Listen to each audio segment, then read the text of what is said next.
Man, I'm not sure I could listen to that all night. Mo had got that song on there, and I was going, "What the heck's gonna put me to sleep?" That was It would put fantastic. me to sleep. Absolutely. Hi, Jen. There's Hi. Jen getting here just under the gun. Good to see you. Yes, I know. Sorry. I want to welcome everybody to another show of the College Football Mafia Network. This is the Consiglieres, as we call them in the mafioso language. We're trying to get some channels for you, the viewers, that are more refined. I hate to say that, but they're going to be more data driven, not so much opinion like you get on some of our other shows. And it's really important that everybody understands the difference. This is going to be professional people who have been in the industry, legal experts, college football lawyers, all kinds of resources, NIL coverage. Danielle Kelly knows the NIL stuff pretty well, hmm inside and out. And she's normally here on our Wednesday night shows. But yeah, she's had some conflicts. She's under tornado watch right now. Oh, geez. Yeah, I know, right? Yes. I was wondering why I wasn't hearing from her.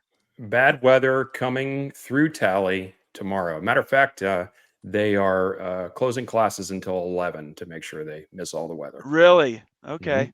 So we get snowstorms. You guys get tornadoes. Is that the trade? Yeah. Lots of we wind. get them. Yeah, we get them in Memphis all the time. I swear. It's like once a week we got a tornado warning going off. It's Oh, crazy. brother. I ignore them now. I mean, I don't care. I mean, You did. you know, You gotta crawl under the desk. Right. Put a book on your head. Wow. Okay. I make my kids participate in it. I put them in bike helmets, and then I'm done. I went to Bismarck, North Dakota. It's North Dakota, right? Bismarck, North Dakota. Went there one time.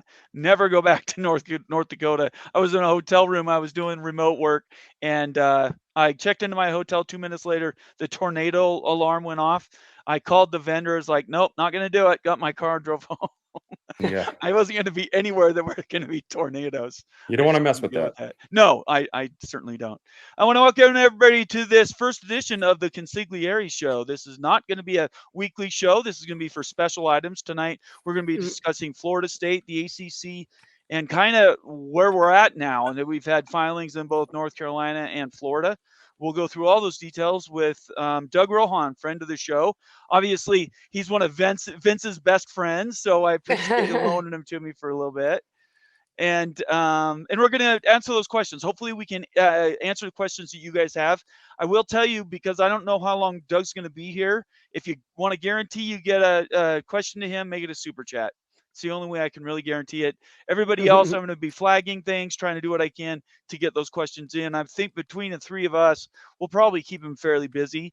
But that is one way to get your opinion or your question in. We always answer those super chats. Other than that, I appreciate everybody joining. If you're here for the first time, make sure you subscribe. Follow us all on Twitter. You can see our handles. Well, Jen doesn't have her YouTube Twitter handle up underneath her name. But oh no, I don't. Yeah, you could add that if you wanted to. Yeah, I should have. I wasn't even thinking. Hit the little dots. Remember? I walked you through that. I think. Go to your picture, and there's the little microphone button, and then there's 3 dots. Oh. Click on Edit Name and Headline. I love the tech support. This is awesome. Let's see. Hey, you guys came to the place. Nathan, I got to tell you, the name of this show is fantastic. Being an Italian guy and being on the Consiglieres show, my dad would be proud of me right now. Really?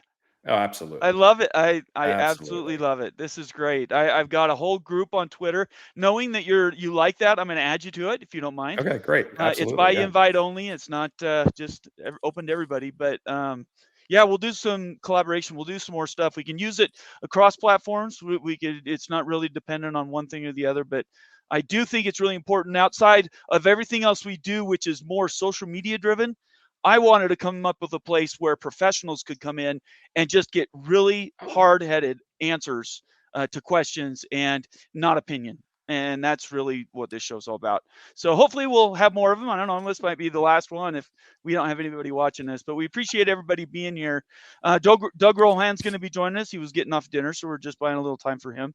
I do want to quickly bump all the College Football Mafia brands that we have. We have several, but I'll just take you to the website on YouTube really quick so everybody kind of see where we're at. Members have access I'm going to make this full page if you guys don't mind. This is our main college football mafia page. And in the videos tab, you'll see these are all our short videos, 15, 16, 17 minutes. Some from Coos Corner. We've had Wild Ute University, and then lately we've got Moen Rants. If you're a member of the College Football Mafia family, and all you have to do is hit the $ in the bottom right-hand corner of the chat message, you can sign up and be a member, and you have access to everything that we put in to this library and be the smartest guy at the water cooler next week. Right now, we've got Wild Ute University, Perfect Marriage, Why Louisville is Perfect for the Big 12. That's a fantastic video. I'd encourage you to watch it. And then these two Coos Corner specials are absolutely fantastic. And I believe those are both free now. The only other one that's locked up is Moen Rants. And if you know Moen, that's a fantastic video too. So I just want to quickly plug that, everybody. I appreciate you being here. Now, as we're waiting for Doug, I'm going to ask you guys an open question to both of you. After yesterday, are you guys feeling better than you felt on Monday? I'll let you go first, Jen. I feel the same. Like I never, honestly, even the ruling in North Carolina, I feel the same.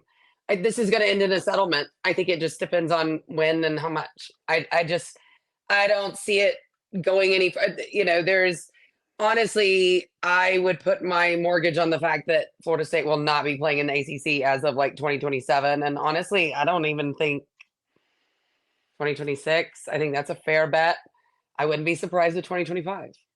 Really? Like it just hasn't changed. And honestly, I feel like Florida State wants out now. They want to be the first to make themselves available. And that's what they're doing.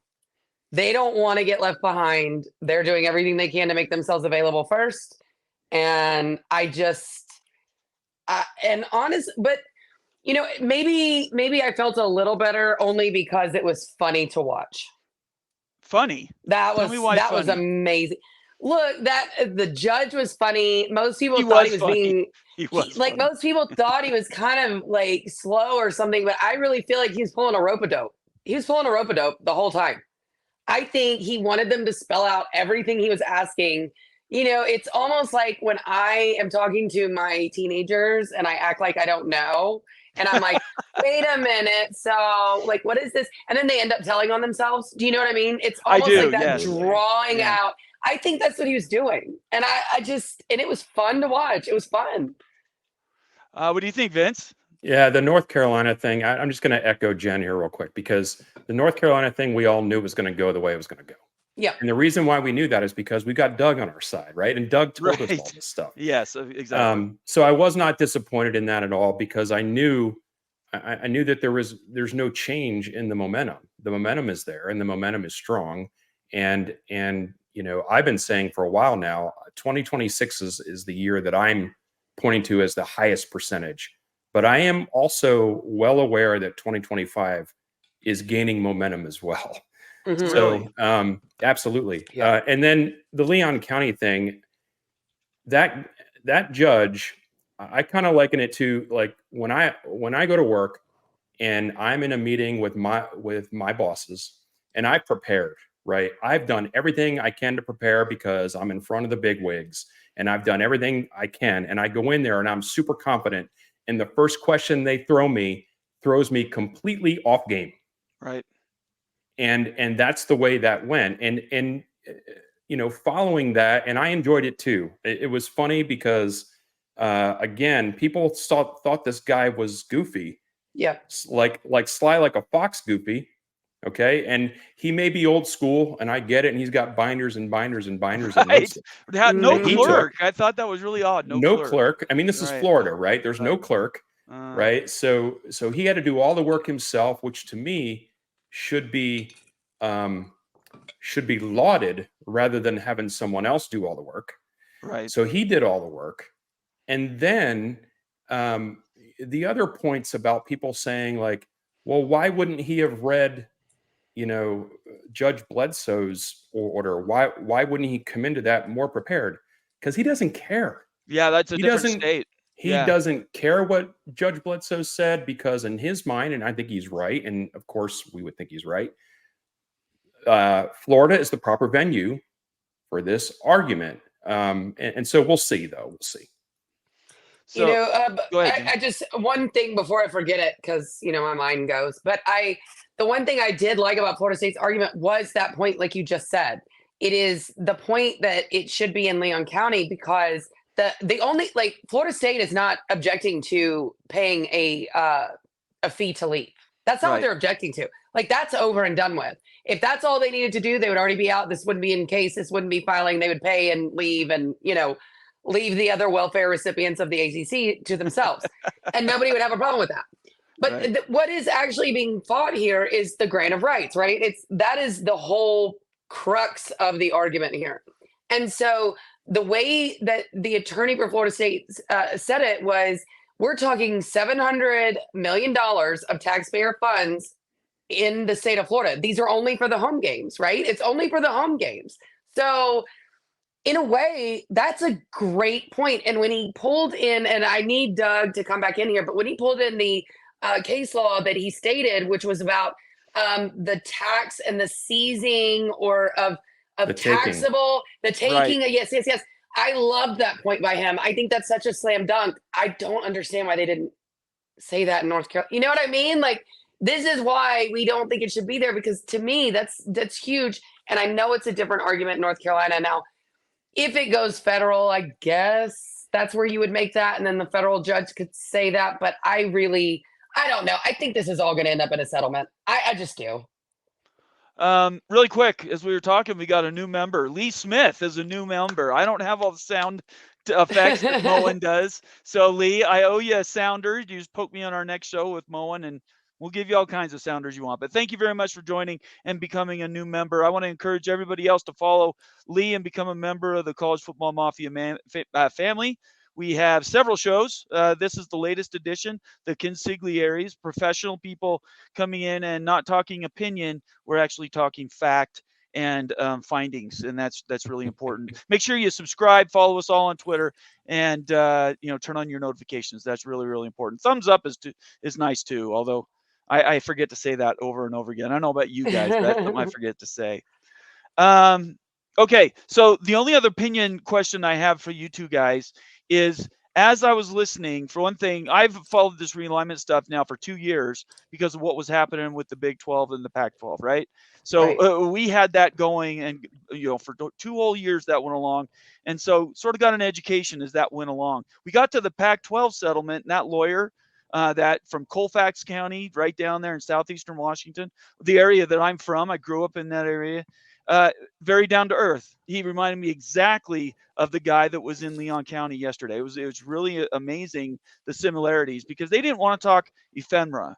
And that's the one thing that the ACC brought in at the very beginning. Their argument was, let's talk about these details, these tangents that don't really mean anything. And he listened to them. He gave them 2 hours to get all that out. And then basically said, well, okay, now this is my case law. I can just tell you, this without a clerk, I was able to find these on the what is it, the law decks or whatever it is. He by himself was able to find these findings that shows that the shopping from district to district to district to find a favorable judge, it's against the way America works. Yeah. Is that how you guys looked at it too? Look, I did, and I also thought, and I'm not saying the ACC attorneys did a bad job. I think they were in an uphill battle going into this courtroom that day with the argument that they had. I do, especially with Florida, with the sunshine laws and all these things. When they're arguing things need to be kept secret, that's a very hard thing to do in that courtroom, is the only thing I'm going to say. And I'm not saying they're, clowns or they're bad attorneys. I just think that was a hard argument that day. They did the best they could. But for me, it was the moment where they were talking about, Jim Phillips, we can't do discovery and all these things because he would have to fly. And he's like, and the judge was like, what? No, that's stupid. And then it was, well, it needs to be in North Carolina because that's where the documents are. And he goes, well, I might be old, but email can, hit like that. I don't see the their arguments, that's the only argument they could have, with what they were arguing with, because to be fair, the Florida State argument to keep it in Florida was a really good one, right? I mean, we're talking sunshine laws. We're talking that it really is only the home games that we're all fighting over. So technically, that property is owned in the state of Florida. Because at the end of the day, it's the grant of rights. That's the only thing being argued. If it was just the $150 million, Florida State would leave. They'd write you a check, maybe even give them a tip. They might even do that to avoid all this. You know what I mean? Hey, can we give you $200 million and then we can leave? I'm just saying that's what this is all about, is the grant of rights. And that's 700 and those home games. You feel the same way, Vince? Well, yeah, and it's been talked about a lot. Again, we're in the opinion part of this, right? Just so I make sure. Yep. Okay. Yeah. We're in the opinion part, and it's been talked about a lot that the judge kept quoting patent cases, right? And he's quoting patent cases because what we're really talking about here is intellectual property, and somebody's been saying that in the chat here. Yeah. Florida State's performances are intellectual property, and so they own that property. No one can take that property away from them because it's theirs. I mean, they're the ones that perform it, and they kind of loan that out, right? Isn't that what these contracts are? You own your own rights. You loan them out to people for a fee. All right, I want to welcome Doug Rohan. The Consiglieres show begins with Doug Rohan. You're the first professional I've had on this show, Doug. How does that make you feel?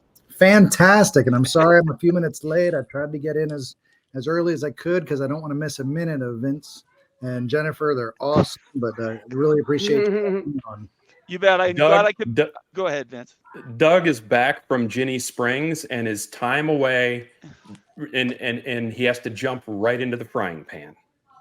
I kind of got the feeling he wanted to get back in. I don't think anybody forced him back. I'm in charge of my life choices and my decisions each morning. There we go. That's correct. I love it. Okay. So, Doug, just to get us on a baseline here, right? We were talking a little opinion became on the show, but this is the professional part we want to make sure we stick to. Your takeaway, the main takeaway from yesterday in Leon County and kind of what that judge basically told the world. It was an expected FSU win over a very narrow issue that has very little bearing on the ultimate outcome of the case. That's how I would put it. We knew that we were going to get a favorable ruling. The judge only tackled the issue of the ACC's motion to stay the proceedings, and he tabled until April 22nd the issue of the motion to dismiss and the motion to stay discovery. Overall, I'm critical of Judge Cooper in his presentation. Just from a stylistic standpoint, I prefer Judge Bledsoe's style. And if I was an attorney, I would rather be appearing in Judge Bledsoe's courtroom. But we're about home cooking and getting the right decision for Florida State. So it was perfectly acceptable that we had Judge Cooper handling this case in Florida. I understand his folksy approach, his Columbo approach, as I put on a couple Twitter posts, and just another thing. Let me ask about this. It was very Matlock. It was very Matlock. But Absolutely. he turned an hour and a half long hearing into a 4-hour partial hearing, and then rambled for 20, 30 minutes from the bench in what was supposed to be an order that now some first or second year associated law firm has to try to reduce to writing. I mean, it's a virtually impossible task, and I'm just glad it's not me. You know, the Judge Bledsoe issued a 76-page, well thought out, concise and reasoned opinion. I disagree with it, but he at least put it out there. Judge Cooper just, kind of stream of consciousness gave us his, August, a light in August version of what his decision was. It was great that we got the answer right away, but it wasn't surprising, wasn't shocking. And like I said, on the Richter scale, it's about a 1.2 in terms of ultimate impact on the case down the road. Is that going to be a concern when they go to appeal? I'm sure this will be appealed, right? If it hasn't already. Not from a stylistic standpoint. Yeah, Okay. no. They can't attack anything he said then. So real quickly, go ahead, Jen. Oh, sorry. No, I was just going to say, I thought his laying it all out there and actually putting it on the record, everything he was saying, the way he was going over the case law, how he was explaining his decision, actually almost to me, and Doug, you'll know more than me, he was trying to make it almost appeal proof. Like, I feel like he was really going over everything and laying it out there so that his explanation, because he said at the beginning he wasn't going to have this 76-page ruling. That's not what he was going to do. So he laid it all. He did his 76-page ruling in that 4-hour hearing. That's how I feel about it. And so I don't know. But Doug, you go ahead. You're better at this than me. That's a valid point. No judge wants to be overturned. That's the closest thing to getting an F on a midterm that you experience as an adult. But it does happen. It happens all the time. We will get more into discussions about appellate procedure and appellate rules once we get there, but it is time to start at least talking about it, because during the Leon County hearing, we got the filing in Mecklenburg County that FSU is appealing the order from Judge Bledsoe to the North Carolina Court of Appeals. So there's really two typical standards for review by the courts of appeal.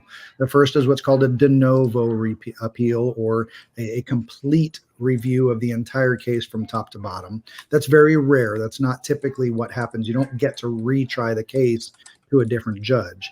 What typically is being presented to the Court of Appeals is a specific and narrow legal issue that you think the judge below misinterpreted the law. So, for instance, in North Carolina, Judge Bledsoe said, you took a vote on January 12th. That's perfectly fine. You can relate back to your filing of the December 21st lawsuit. I'm accepting that logical reasoning and I'm giving that weight. Well, there's some case law in support of that. There's some case law against that. A court of appeals could come in and say, sorry, Judge Bledsoe, we disagree with your application of the law. It's not how you found it, and we're going to say that the findings should have been the opposite. Now, again, it's still not the foundation of the case. It's still not an ultimate determination of the issues, but on the very narrow issue of whether or not the ACC filed first, the judge could issue an order saying, go back and we want you to reissue an order with our instruction that the ACC did not file first, something along those lines. Vince, you look like you want to ask him something right away. No, I'm just enamored with the whole thing because de novo is a new flashcard. Latin for something new, right? Something novo, new. I assume, is new. Yes. So that, like you said, that rarely happens. When an appellate court comes back and says, okay, this narrow thing that you have to, are they basically instructing and saying, no, you're wrong, you have to fix it? Or are they telling the lower court judge to think it over and decide again? The Court of Appeals will tell the judge what they got wrong and then say, now reissue your opinion with this new piece of information. Now, that may not change the ultimate decision or the ultimate outcome, but at least in terms of the legal result and the logic, you have to substitute the Court of Appeals point for whatever you were using as a point. And then to go back to Jen's point, that's what's going to make it very difficult with the rambling stream of consciousness, because words matter. And so now, instead of just having an order, a 76-page transcript, we have to submit, we have to submit the full transcript of what Judge Cooper was talking about. What do these words mean? Did he misspeak? You know, I occasionally will watch these videos back and I'll be like, that's not the word I meant to use. I meant to say something different. Right. So, you know, we're talking about complex legal issues, and switching out words right now is not ideal when you're trying to show the foundation for your decision-making process. Jen, do you have a question? I have one, but I'll ask you first. I did, but I think I already forgot it. So you go ahead first. Okay. All right. So I was looking at the chat, so I forgot it. So I appreciate you looking at the chat, because I'm not. I appreciate you doing that. Doug, again, I want to thank you for coming to the show. I neglected to give you an opportunity to tell everybody what you do, where you're from, and kind of why you're doing this stuff for us. Well, Nathan, I appreciate you've had me on the show a couple times, and we're working to be on here on a more regular and consistent basis. But I'm an attorney out of Atlanta, Georgia. I'm a double Nole, just like Judge Cooper's a double Nole, meaning I went to undergrad and law school at Florida State. I do have FSU Homer in my profile because I am not one of the FSU attorneys, but I am an FSU fan that happens to be an attorney. So I knew from the beginning that I wanted to get into this. It's not my practice area. My practice area is personal injury, workers' compensation claims, criminal defense. So I've got a 10-year practice of my own firm open in Atlanta for the last 10 years, but this is contract law. This is something that's a passion project for me because I'm learning as I'm going through the process. But much like my efforts to educate my clients when they're hiring me to represent them on a certain issue, I've got a specific set of skills where I can break down these legal concepts in easily identifiable and digestible tidbits so that the everyday Twitter lawyer, new Twitter expert can understand what's going on and be familiar with what's going on and speak intelligently about it. And I've been really pleased with what I've seen from FSU Twitter. There's a lot of really good discourse and dialogue going on. And for the most part, most people have it right. And every once in a while, I go to maybe correct somebody saying something and somebody else has already, inserted the correct information because of other FSU fans like this that are digesting the information. So I do this because I love it. I enjoy it. I love seeing you guys watch your subscribers numbers grow on each of your platforms. And, if it turns into a couple of free Guinnesses while we're in Ireland, then I'm not going to be upset about that at all. Are you going to that, Vince? Absolutely. Doug and I have a what do we call it? A plan in the works for a buddy of ours that's going to be broadcasting in Ireland as part of College Game Day. It's a friend of ours. Wow. We've got a plan going for that. Well, that's really good. Well, I can send you some money on Venmo, and you can buy him some Guinness for me. How about that? I'm willing to do that. All right. So the question I have, and then Jen, you can go next if you want to. My question is, so we got in. You mentioned contract law. Yesterday there was a ton of patent law, and people were confused. And I'm sure you saw that on Twitter. People are like, wait a second, we're talking about a media negotiation / contract to control media rights and these other things. How can contract law have anything to do with that? Can you help educate these people for us, including me? I can tell you what I've seen so far and what my opinion is. I haven't dove particularly deep in this. If you're following us on Twitter, I had a different issue that I was tackling with the Clemson lawsuit and the grant of rights. But yeah, I tracked that today. That was quite the morass, actually. My approach to this is we are dealing with intellectual property in that we have a product being produced on the field in a sports environment that is then being broadcast. I don't believe there's much more to the story beyond that as it relates to this lawsuit and to this litigation. The judge pointed out and admitted, I recently had a patent law case, tangentially related to some of the stuff we were deciding. So I have this treatise on patent law and I found it interesting. And so here I am in this contracts dispute dealing with something that isn't well-established law, that isn't well settled.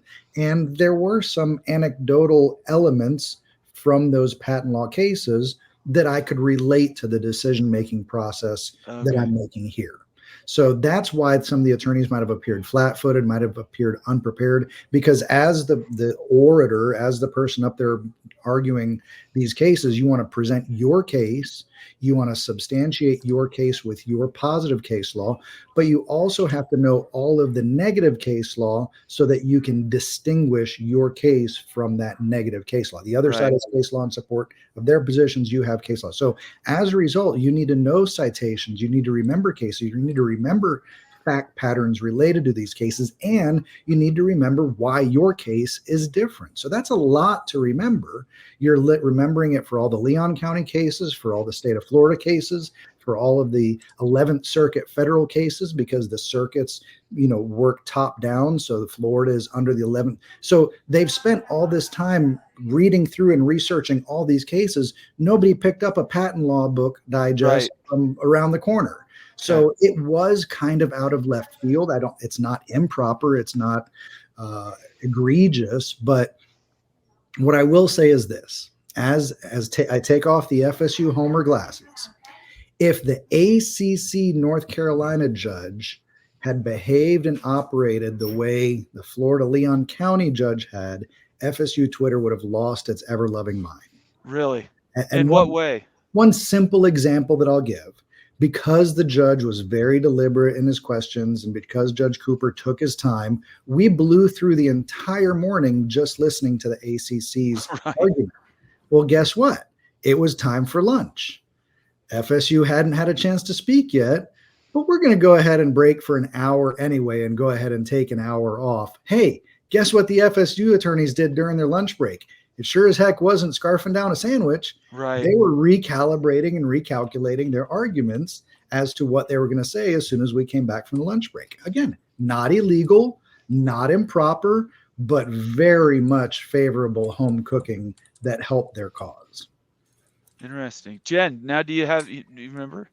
Yes, I do. Okay. So Doug, you read the 76 from Bledsoe, and I know you really liked him. So I need someone to explain to me the vote issue, because I know what they were saying in Leon County. To me, that is the biggest home cooking thing I've ever seen. And I need somebody legally to explain to me how in their bylaws that you can say you need this vote. They did it without a vote. And then January 12th, they get to go make a new one. We still don't even know who was there. We don't know how many voted. Did they actually get the 2/3? There's no minutes. There's no proof. There's no nothing. And yet, trust me, bro, is all ACC lawyers had to say. And this judge said, click, click, cool. That works for me. I don't get it. I don't get it. So I just need legally you to explain that to me. You enjoy Major League Baseball? I do. You see a replay of a play at home, a tag at home, and you're watching with somebody and they're like, they're out by a mile. And you're like, no way, it was safe. You're both watching the same replay. You're just coming to different conclusions. That's what's happening with the facts of this case. Okay. Judge Bledsoe said there are occasions in the law where you can ratify something later on. Think about why it's important to have the vote. The vote is to give the authority to somebody to do something. This same argument, let's pair this up with this loosely comical argument about only the Board of Trustees can sign the contract. Right. Okay? They're analogous. You have to be intellectually honest. If you're going to believe one, you have to understand how the other relates. If the Board of Trustees is the only one that can sign the contract and the president signs it saying, I have the right to sign it, the Board of Trustees can absolutely come back 11 days later and say, you didn't have the right to sign that. Right. They could come back 11 weeks later. We just met about this and we found out about this. We're aghast. You cannot sign on our behalf. 11 years later, we know that we're involved in this grant of rights. You can't come 11 years later and say the president did not have the authority to act on the Board of Trustees. You have agency. Agency is a legal principle. Relating back is similar. The Board of in this case, the members have to approve and authorize and act on the part of the conference. Judge Bledsoe simply concluded that when they met January 12th, they were ratifying what had already taken place. It's the same analogous principle. You and I can disagree. You can say you was I just feel like when it says in the bylaws, you have to have this 2/3 vote in order to do this, not to ratify it. You need to do it in order to do this. I just can't get over that part. I mean, for me, I can't. And the president doesn't have the authority to sign the grant of rights. Right. I have a particular issue with whether if there was a vote on the 12th. Can I interrupt you right there? Is there really a chance that this vote never happened? I think there is a chance. Is that really a possibility? Because when the judge directly asked who was at this vote, there were no answers to that question. Oh, that's so conspiratorial. I just find that hard to believe. The wild thing is if you look at Matt Baker's report today, nobody can provide these minutes. Yeah, I saw so until they're legally required to.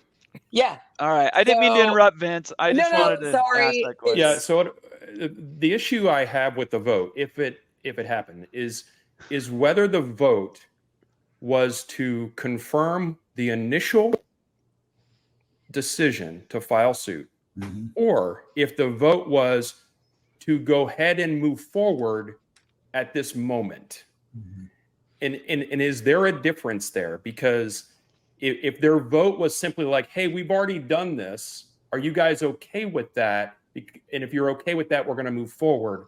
I think that's different than saying, we need you guys to affirm that initial filing. Is there a difference? Absolutely. And the ACC has argued both of those differences. The ACC has been the ACC's worst enemy in this entire process. Right. If they were smart tacticians, they would have stuck to the line, which is the easiest to defend. We didn't need a vote. That was a declaratory judgment action. No vote was needed. Once we wanted to sue for damages, that was material litigation. They should have stuck with that. And if they had, I think they would have had a stronger argument. Wow. But then they went and said, we need to get the vote. And we need to get the vote on amending the complaint. And now we need to get the vote to amend the complaint that's actually based on the original complaint. Are you okay? They've gone 3 different ways with their arguments in court over what that vote meant. I agree with you, Vince. And they and the people that they invited to the vote didn't include certain schools, even though those certain schools are still standing members of the organization. They said it was a conflict of interest, right, Vince? Well, we haven't heard all the detail behind that yet. Okay. But I don't know, you're either in or you're out. Well, I'll take it a step further. Yeah. You needed a 3/4 vote to have the vote on that day. They moved the date up by 1 day because it was a 72 hours notice. You don't need a special vote, but they did a 48-hour notice. We need 3/4 of our members to approve a 48-hour meeting. Why was that necessary? Don't make things more complicated than they need to be. Don't open up problems where problems don't need to exist. So something was going on that it had to be done in 48 hours, not 24 hours, not 12 hours, had to be done in 40. What could you not wait 1 more day for? And then when you didn't wait 1 more day, you now needed 3/4 of the members, not 2/3, to vote to approve a meeting in 48 hours. Yet they did not get 3/4 of the members to vote in favor of litigation. They only got 2/3. But they didn't need the vote. Allegedly. They didn't. Well, they didn't need the vote, but they just did it anyway. They did the vote anyway. It wasn't material.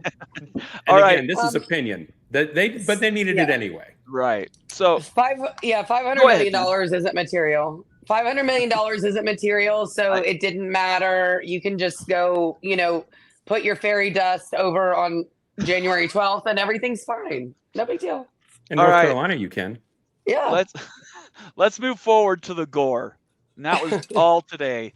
I tracked that for a little while, and then I finally just figured it's like you were saying, Doug. You can say one thing and have 2 people think completely different depending on their personal biases and everything else associated with that. So the gore is a mess, right? This discussion between 2025, they have to ESPN has to agree to extend the contract and what that contract would avail if Florida State's gone. And there's all this confusion. Is there, like, if you just took a couple of minutes here, is there a quick way that you could describe to everybody really what the difference is here that we're talking about, this ACC gore problem? But getting to now the ACC grant of rights, it was always discussed as ironclad, ironclad, ironclad. all members irrevocably grant their rights to the ACC. We haven't seen more of it. We haven't been told more about it. It's not available to the public. That's just what was the general information for the first 17 years that we've been having these discussions. Okay. It turns out there is a draft, an unsigned draft, but nobody has yet disputed that it's accurate, of both the 2013 and 2016 amendments to the grant of rights. I have copies of both. You by the way. mentioned that you have copies of both. Yeah.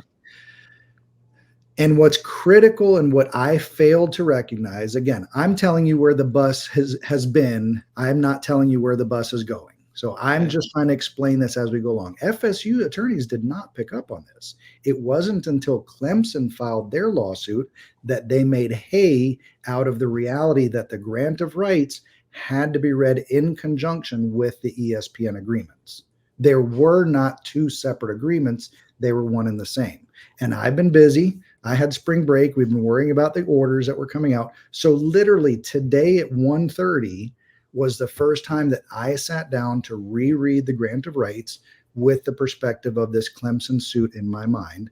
And that's where I diarrheaed onto Twitter about the reality that I had to change my opinion. I thought I thought Clemson had a novel argument. I thought Clemson was being creative. I didn't initially buy what Clemson was saying until I reread it. 9 times in the paragraph about the grant of rights does it mention the ESPN agreement.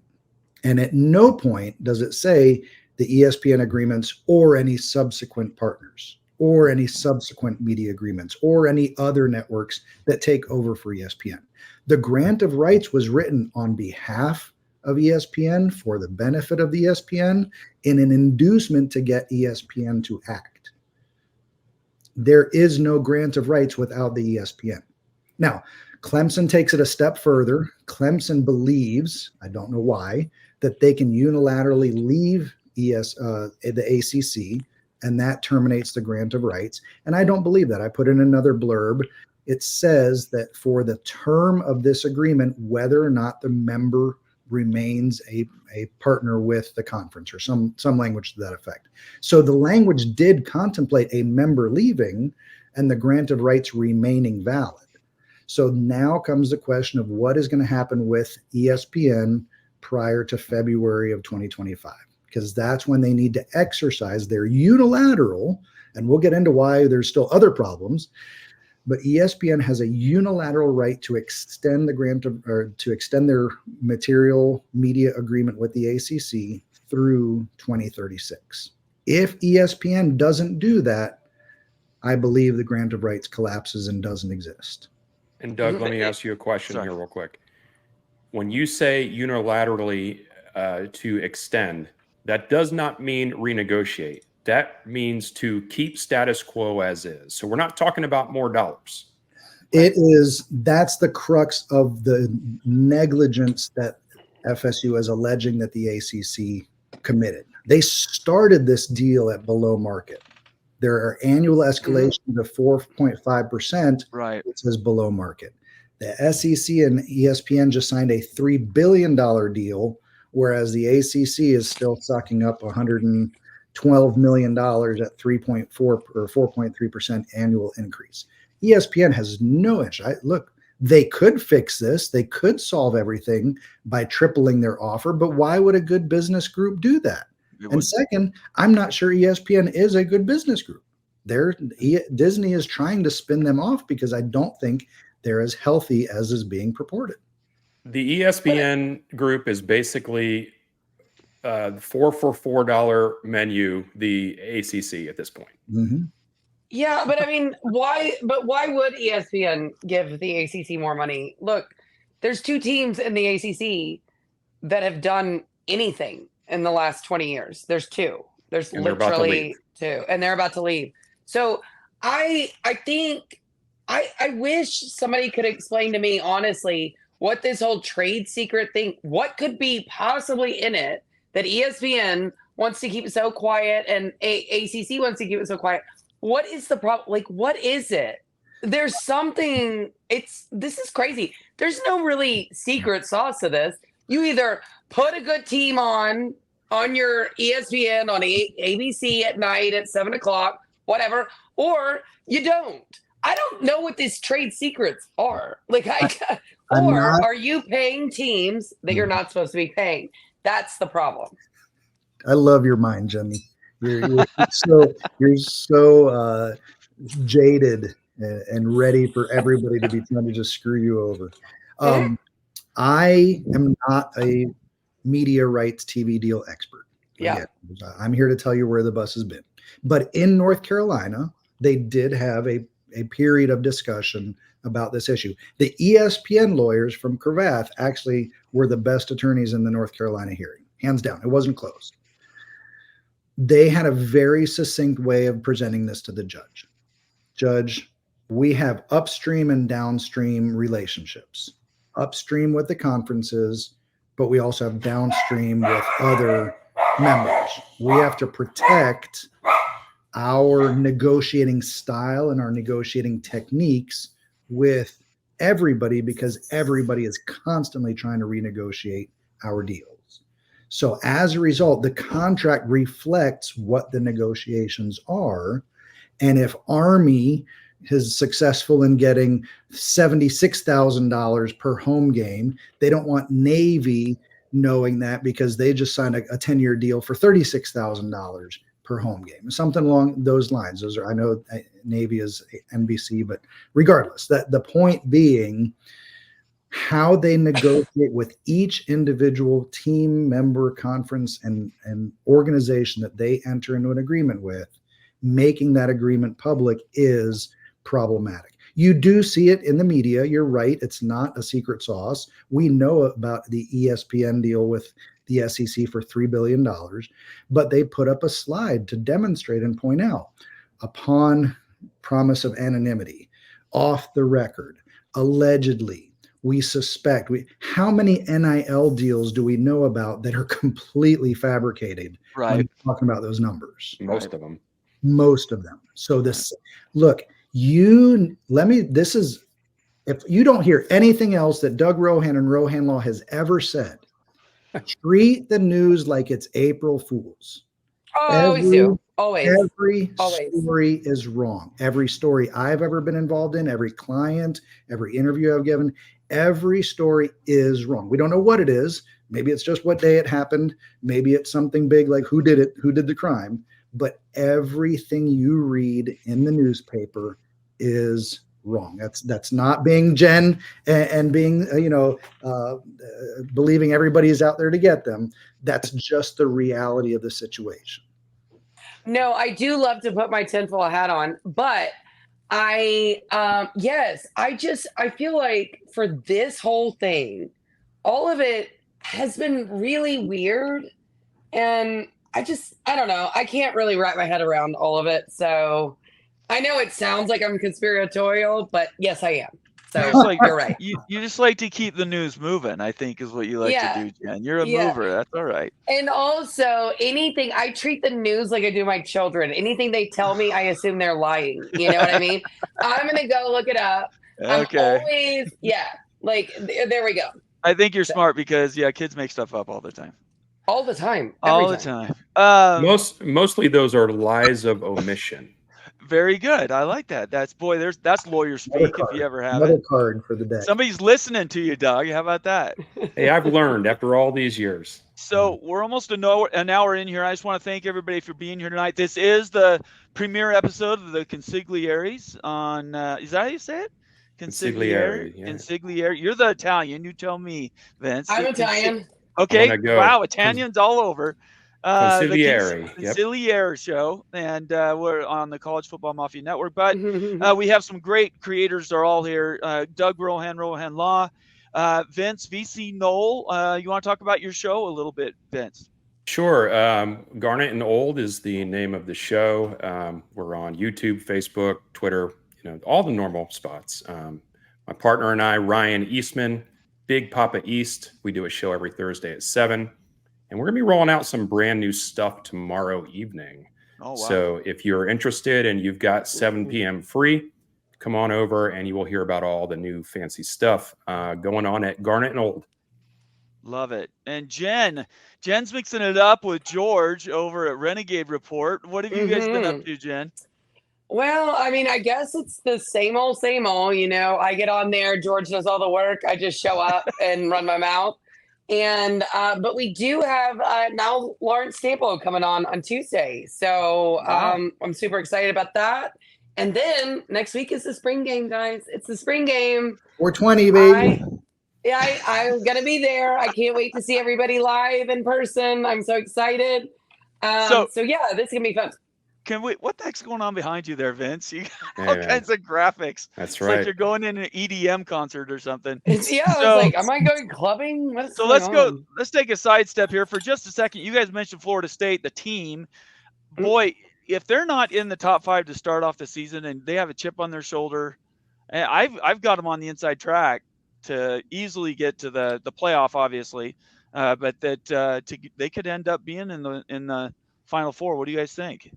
I would be surprised if they were starting the season in the top 5, just because of the number of players that. You saw them at the combine. There's a lot of great players that left, and whenever you're not returning your best players, the voters, as it were, don't look too highly on that. But I think what you'll end up seeing by the end of the year is this team may actually be better than last year's team. And what I mean by that is maybe not so much in terms of star power, but the depth of the team.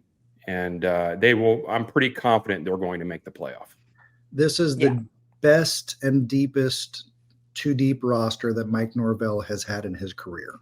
Correct. And he is the right coach. He is going to program those players. One of the for those in the know, deep in the FSU program last year, one of the reasons why the snub was so heartbreaking was we knew that our starters and our stars were on a load management program from week 2. They all played in LSU, and LSU was our best game of the season. But that's because this coach knew and his staff knew we just need the W's, and then we'll unleash hell when we get to the playoffs. And they were denied that chance without Travis. And we knew what was coming. We knew that we were going to shut out a Michigan team. We knew that we were going to hold an Alabama team to 3 points. We knew that there was nobody out there that was going to be able to compete with our defense. It would have been an ugly team. Game. It would have been unwatchable. And that's why they left us out. And that's wins or wins. But we had prepared. So this same coaching staff, one of only 10 in the country, is all back, and they're going to do the same thing. The question is, can DJ do in 1 year what Jordan spent 4 years doing? Can we keep our wide receivers healthy this year instead of playing them banged up all next year?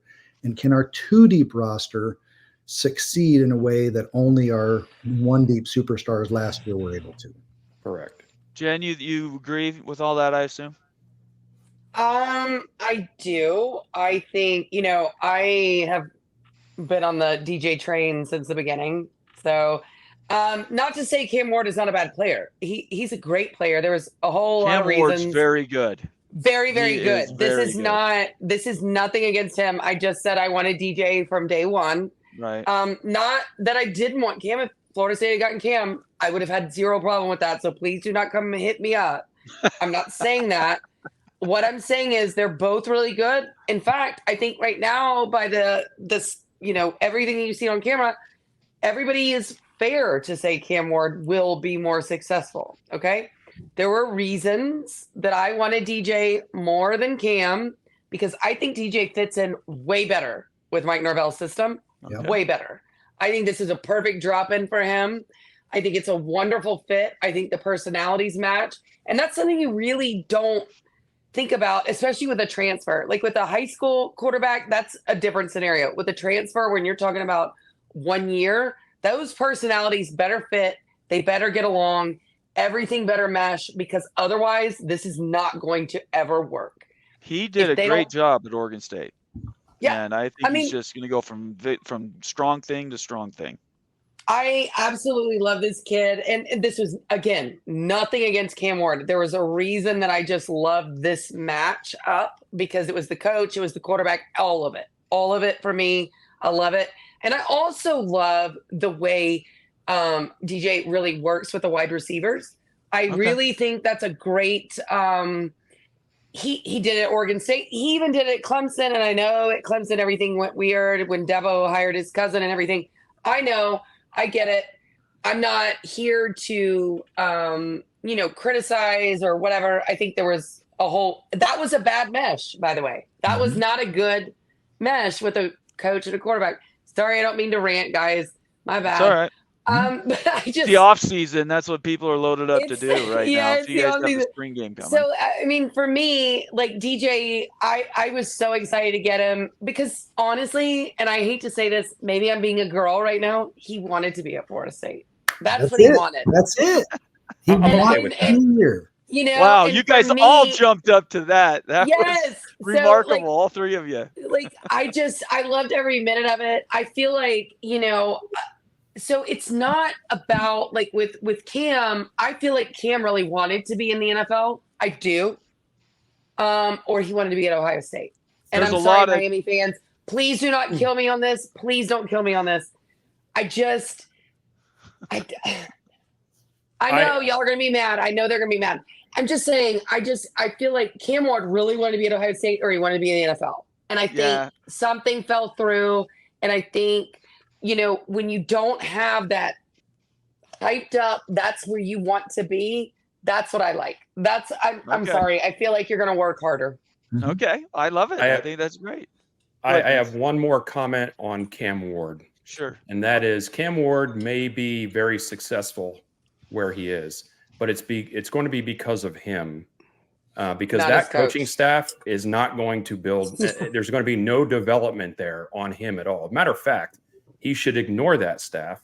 Otherwise, he's going to go backwards. It will be in spite of Mario, not because. It will be in spite of the staff. And so, and I have a lot of Miami friends, and they would argue that point, but the history shows that to be true. Let's get to some comments here. I know, Doug, we're probably on a short leash with you, so I want to run a few questions from the audience, if that's okay. Of course. All right, great. So, Old Dad, this is a post. I don't know who you are, Old Dad. I appreciate you being here. If you're new to the channel, make sure you subscribe, give us a like, and follow us all on Twitter and turn on your notifications. He says, this will end up in federal court or mediation. Go Noles, sooner is better. And I would add the mediation. The judge actually mentioned mediation 3 or 4 times, maybe more. I heard 3 or 4. This is a simple one-sentence question that we'll spend about the next 30 minutes dissecting and answering. Okay, go ahead. To the point of the judge mentioning mediation, that's standard practice in Florida. Every civil case is at some point referred to mediation. Maybe they don't settle, maybe they do settle, but that's standard practice within the state procedure. The judge is just extolling the virtues of it, recommending it. He asked if the parties wanted him to order it or if they were going to consider it on their own. So it is early in the process. Nobody yet. For a successful mediation, one of the parties has to, here's your next word, Vince, capitulate. You have to give up your stronghold, your turf that you're guarding. And right now, I think we're still early in the process. Neither party is really ready to say, okay, maybe the other side is right, and I'm going to need to spend more than I think. The second part of that is federal court, whether or not this is going to end up there. I don't have clarity on this, and I've repeatedly mentioned this on Twitter and in shows. I will tell you and explain to you why what's happening is happening. I don't know what is going to happen. This is what I've digested so far. Prior to my diatribe on the Clemson view of the grant of rights, I was diving into the Federal Register today. There is a proposition that when you're citing to diversity jurisdiction, you have defendants in 2 different states or parties in 2 different states. Once you're served with a lawsuit, the statute requires you to request removal to federal court within 30 days. Oh. We're beyond 30 days in both of those situations. Right. Both cases. Now, just like the Board of Trustees is the only authority to sign a contract, how strict do the courts adhere to such a 30-day deadline? I don't know. There is some language in there about amending the pleadings, having some additional issues thrown into the case. But again, the example there is diversity jurisdiction. So let's say your initial complaint is against your neighbor. You then find out that your neighbor is actually renting the house from a couple in Nebraska. So 6 months into litigation, you add the couple from Nebraska. Now you have diverse jurisdiction. Now within 30 days of that amendment, you need to remove to federal court. That's an example of that delay that could be read into the statute. Here, both parties knew where they were from the day that they served and received the lawsuits. So that part doesn't seem to work. Now, all of the attorneys that I've talked to that have said there's no way this goes to federal court, I've said, okay, then what's the alternative? They don't have a good alternative. They don't tell me what's going to happen. So we do have Mr. McKenzie. Most of the FSU people are familiar with him. Is that David? Yeah. Okay, David McKenzie is you were going repartee back and forth with him. Most of us are blocked. He had a post. Yes, I am. I was wondering if I was the only one. For those of you who couldn't read his posts, he did bring up the issue of the full faith and credit. What happens if we have two parallel lawsuits and these go to some form of conclusion? Well, first off, we are months, if not years, away from a final order from any judge in any jurisdiction on what's going to happen in this case. The Maryland case to settle took 18 months. Wow. Okay. Use that for comparison in 2013. Okay. We are in a 24-hour news cycle. Everything does move a little bit faster. We're a little bit more efficient than 2013. Okay, so 14 months instead of 18 months for a quick resolution. If this were to go the route, first we're dealing with courts of appeals. So the North Carolina Court of Appeal is already involved. It's most likely that we're going to get the Florida Courts of Appeal. What do they say? Could one of them say it belongs in the other state? Absolutely. Is that likely? No. So then we still have two state courts who are now on a trajectory. Throw in Clemson, South Carolina. We've got a third state now involved. The parties can voluntarily agree that Judge Bledsoe in North Carolina should hear all this. North Carolina files suit. Now we have a North Carolina suit. So we have North Carolina, South Carolina, Florida, all involved in 3 lawsuits that could all be heard by Judge Bledsoe in North Carolina. If the parties want to consent to that, they can do that. Probably aren't going to do that. So what's the most likely scenario? I suspect a settlement for $150 to $180 million between the days of August 16th and August 23rd. That's my best guess. 2024. 2024. So we got a prediction. If not, this is going to get very sloppy, very ugly, and they will spend hundreds of thousands of dollars, if not millions of dollars, on attorney's fees as they are fighting this across a multi-front war. Okay, so say those dates again. August 16th, because August 15th is the deadline to declare you're out of the conference. Okay. So they might settle. They might have an agreement August 1st, but they'll say because the ACC wants an additional year of FSU revenue, you announce your departure on August 16th. We will accept $180 million from you. I could see that. I could see that. So you're saying they would play in the ACC in 2025 and then leave in 2026? Correct. I mean, I could see that. I don't know. I'm still hearing from people that 2025 is the goal. So I can't unring that bell in my head, but I can see what you're saying. I'm just writing that down. This is why I'm more apt to believe 2026 is the year, is because the 2025 thing, while it can happen, it's a very sped up process. Yeah. And a lot of ducks have to line up for that. And I think that I think Florida State would be okay with hanging around for one more year, provided the money the money is right. I hope that's true, because I'm waiting for the conference to dissolve. I've got Me a too. conference that needs bodies. No. And I don't know. so I'm being very selfish now. So They're going to merge. They're not going to dissolve. It's going to be the big ACC. Yeah, I don't think that's going to happen, Doug. Yeah, no. No way. Boston College, Wake Forest. There's no way they're tag-alongs. It doesn't happen. So how does the rest of Florida State fans feel? That's I need to know this, because for me, I hope the ACC dissolves. I don't really care if they do or don't.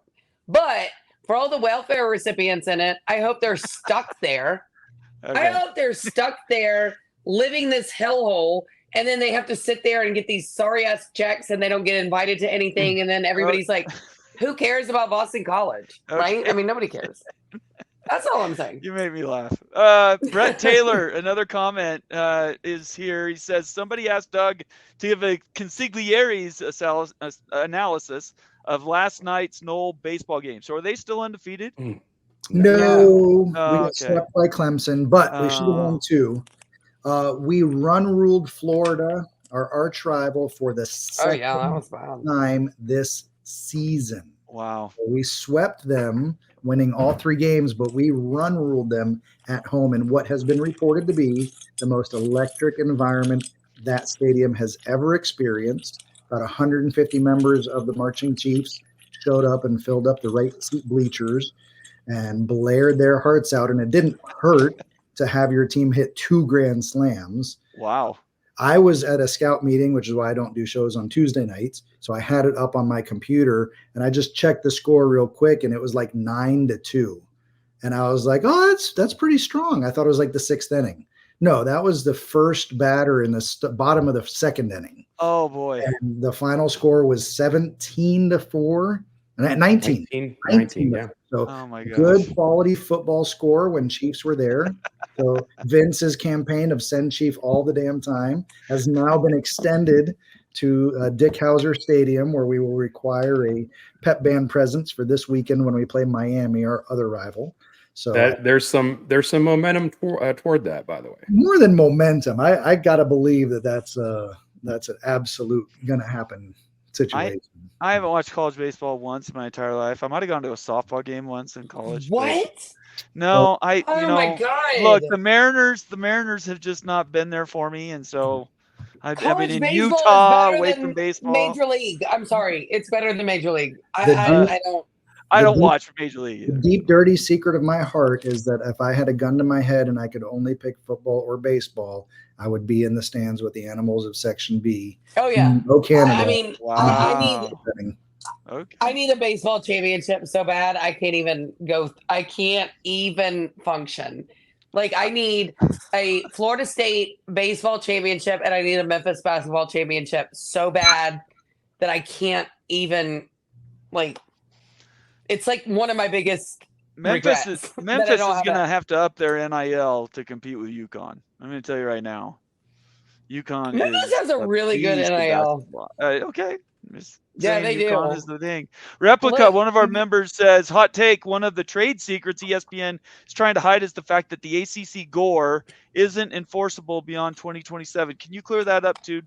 I know that was another outstanding question on the Gore. No, because I haven't seen the ESPN agreement. That's right. There you go. That's the problem. That's what we're fighting over. The ESPN documents that were provided to Judge Bledsoe in North Carolina consisted of 18 pages out of the 160-page contract. We don't know what is in there. It has not been disclosed. And I have heard this now. This is a little tea that's been simmering. Multiple people are starting to say this. Now, maybe they're all listening to each other and just some moron was the first person to mention it. But nevertheless, the smoke is percolating as Jen signs off on the screen out of her guilty conscience. Sorry, no. I just have to check one thing. So that's one of the questions is in the ESPN agreements, which we now agree based on our interpretation today is the foundational basis for the grant of rights. What is in there regarding the decision of the members to separate themselves from the conference? Mm-hmm. Okay. All right. I think the idea that everybody needs to get through their heads is we don't know. That's the whole fight is what ESPN's trying to protect. Can I chime in here real quick? Go ahead, Vince. Yeah, of course. So, Doug, you can clear this up. ESPN wanted no part of the Leon County proceeding, mainly because they were not party to it at all, probably, but also because as soon as they are, everything has to come to light because of being in Florida. Can you talk so everybody understands that? So that was the eyebrow-raising event that occurred in the North Carolina hearing. One of the issues with trade secret protections is what efforts have you made to protect your trade secrets? Judge Jacobs in North Carolina had a big problem with ESPN in that regard. When FSU filed suit, they let everything out. Florida State wants all the skeletons out. Florida State believes that the ACC skeletons are worse than anything that Florida State has done. So they filed everything in public. Marry that to the sunshine laws in Florida, which of the 50 states is the most open and visible open records requests available. Basically, the law is if a member of a public state institution signs a contract, it has to be available for public review without exception and with criminal prosecution if you fail to comply. So that's the standard that we start with in Florida. In North Carolina, ESPN joined with the ACC in this idea that they wanted to seal their agreement, and the judge invited ESPN to actively participate as a party in this limited motion to seal. He wanted specifically to hear from the ESPN attorneys. Well, when the judge started inquiring about FSU's position that that ESPN was not protecting their documents in Florida, he questioned the ESPN attorneys. And the only response that ESPN could come up with, there were two that were very comical. One, if we object and if we try to file a motion for protective order in Florida, we have to identify those specific words and language and paragraphs that we want protected. So that's going to attract the attention of everybody to those specific documents. I don't have time to spend 150 hours going through everything filed with a fine-tooth comb. I'm waiting for Vince or Jen to go do that. Somebody will bring this to me eventually. I'm almost done. I'm issuing the bounty. But somewhere in the documents that were filed in Florida by Florida State are some of the sensitive items that ESPN wants to protect. The second thing that was interesting and curious was when it came to ESPN knowing about this, ESPN had to admit that it was through an ESPN press release about the Leon County lawsuit that they learned that their documents that they wanted protected were being put out. So ESPN republished the publication that Florida State issued in their lawsuit that shouldn't have been made public anyway. So he was very, had his head down. He was upset about it, obviously. And I don't know, something was lost in the communication. I maybe at some point will rewatch the video. I don't know if he was saying that he was literally just learning that fact while he was in the courtroom, or if it was just at some point he learned of that fact. But he didn't make it clear that this wasn't something that was literally being texted to him while he's sitting there in the courtroom. No, it was the ESPN PR people that screwed you over too.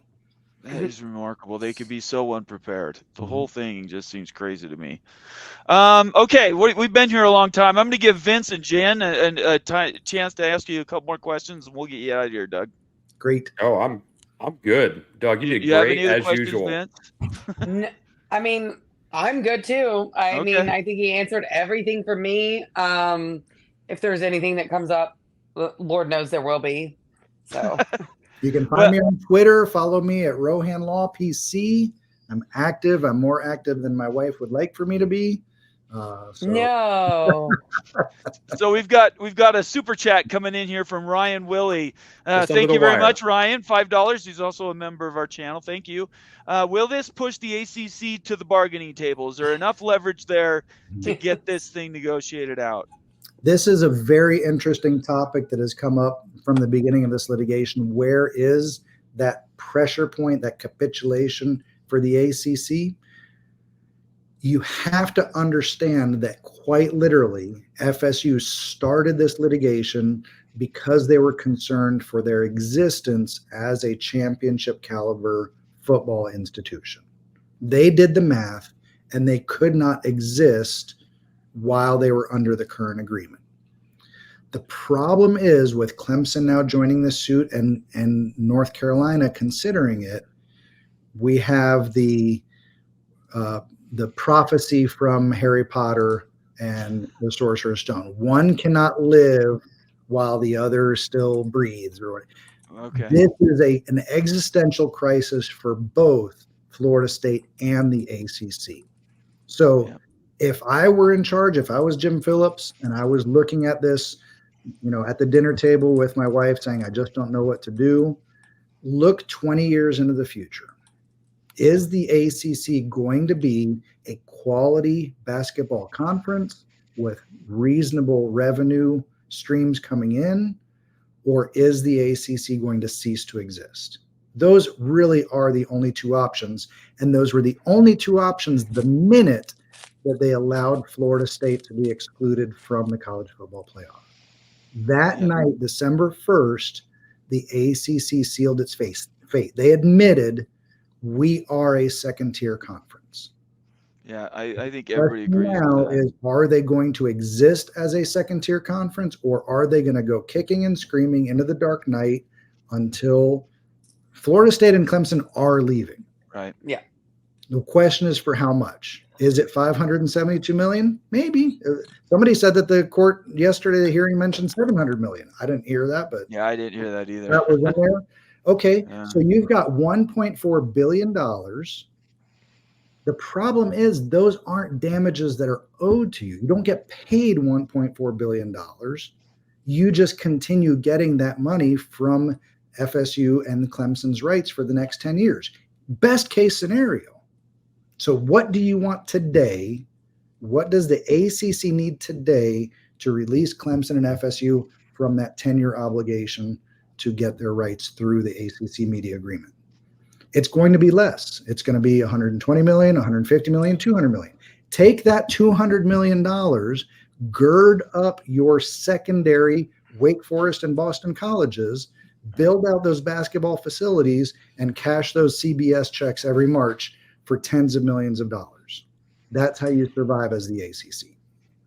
Okay, I have one more thing. The way you just described it, I totally understand everything you're saying. My only other question would be, okay, but could Florida State's argument be, the grant of rights, right? The grant of rights, we're talking money for home games, right? Home games. And so if Florida State leaves and the ACC keeps said grant of rights, pays it out to all these other conference members, minus Florida State, because they wouldn't get the money because they're not in the conference anymore, right? They're not in the conference anymore. They would not get the money based off of that wording that they talked about in the hearing, right? So if you leave the conference, you do not get that money anymore from the grant of rights.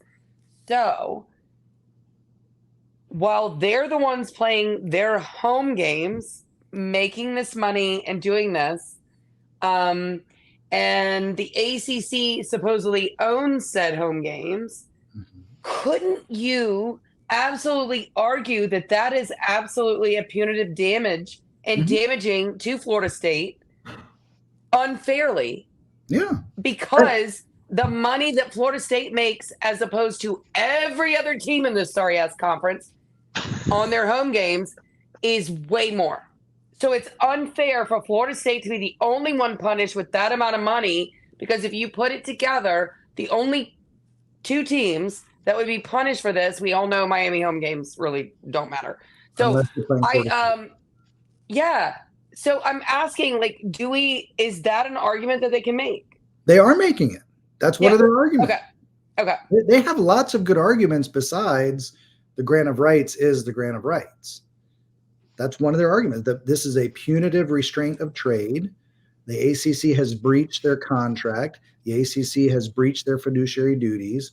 Those are still yet to be decided. And that's why the buyout of 120 to 140 million, the exit fee, plus whatever we believe is the value of not fighting over these rights for the next 2 years, is going to be what the ultimate agreement is. I think it's interesting though. This whole time, Yeah. since Florida State started talking last summer, and Vince, that's when you and I met, was last summer. The mythology that is formed around this ESPN agreement.